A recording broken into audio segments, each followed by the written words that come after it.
सारिਆਂ ਨੂੰ सत श्री अकाल जी। ਅੱਜ मैं ਤੁਹਾਨੂੰ ਆ मल्टी कलर ਤੇ डिज़ाइन बनाना दसन लगी हाँ। ये आप बच्चों की कोटी स्वेटर ਤੇ बना सकते हैं। ये भी मेरे कई व्यूवर जिन्हों ने मंग की थी कि सानू बच्चों के कोटी का डिज़ाइन दसो, वो भी मल्टी कलर ते आप किस तरह बनावांगे। आ वेखो मल्टी कलर ते डिज़ाइन कितना प्यारा लगन दिया वा। ये हुण मैं तुहानूं बनाउणा दसदी आप इहनूं किवें बनावांगे। ये बहुत ही आसान तरीके नाल बन के तैयार होया। 2 फंदिਆਂ ਦਾ डिज़ाइन है, 4 सिलाइयां च अपना कंप्लीट होगा। हुण अपनी पहली सिलाई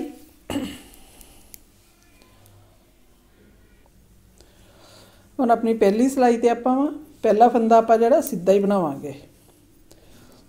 अगे एक फंदा उल्टा, एक फंदा सीधा, यही 2 फंदिਆਂ ਨੂੰ आपां बार बार रिपीट करांगे। एक फंदा उल्टा, एक फंदा सीधा। पूरी सिलाई जिहड़ी मैं इस तरीके बनाऊंगी। एक फंदा उल्टा, एक फंदा सीधा। ये डिज़ाइन जिहड़ा आपां जेंट्स स्वेटर ते भी पा सकते, बहुत प्यारा लगता वा। एक रंग ते भी ये डिज़ाइन बहुत प्यारा लगता। तो वेखो मल्टी कलर दे विच भी ये कितना प्यारा डिज़ाइन जिहड़ा बन के तैयार होया है।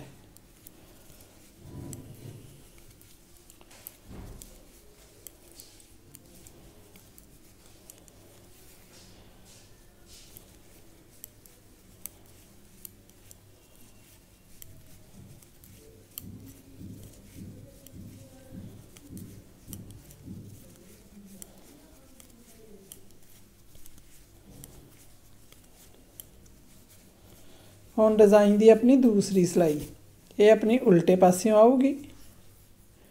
जड़ा उधरों सीधा फंदा ही आप इधरों उल्टा बनाया, धागा पिछे करके जड़ा उधरों उल्टा फंदा ही आ वेखो, इनू आप इत्थों फंदे चों नहीं लवांगे, इत्थों आप नीचों लवांगे। इस तरीके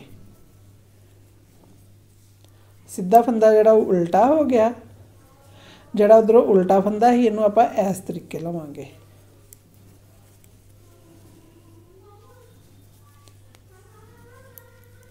ये पूरी सिलाई आप इस तरीके कंप्लीट करांगे।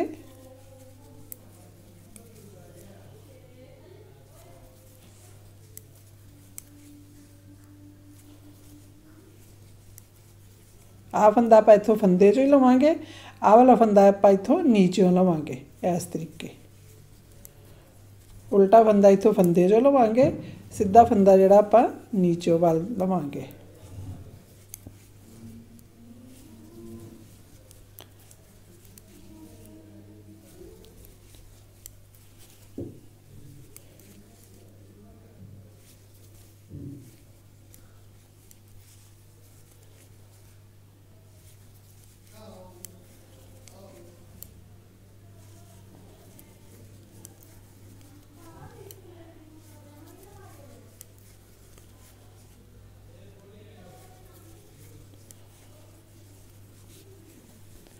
हुण डिज़ाइन की अपनी तीसरी सिलाई, 2 सिलाइयां बन गईयां।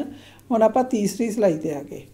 तीसरी सिलाई आपां पूरी सीधी सीधी बनावांगे। इस तरीके सारे फंदे आपां सीधे सीधे बना के कंप्लीट करांगे।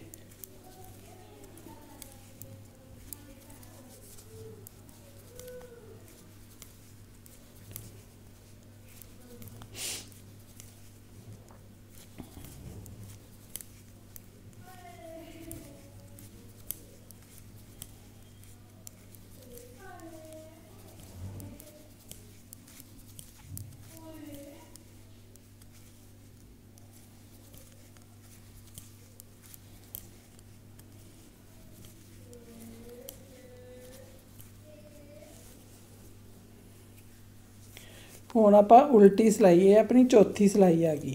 ये भी आपां इस तरीके पूरी उल्टी उल्टी बना के तैयार करांगे सिलाई।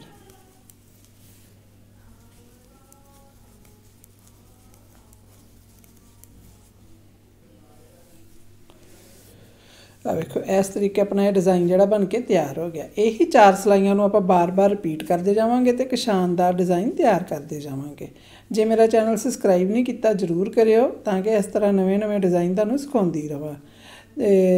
वीडियो नूं लाइक भी जरूर करियो, शेयर भी जरूर करियो अगे जे तुहानूं मेरी वीडियो पसंद आवे। जे कोई भी ये कमी या कुछ भी तुसीं पुछना होवे तो तुसीं मैनूं कमेंट करके दस सकते हो।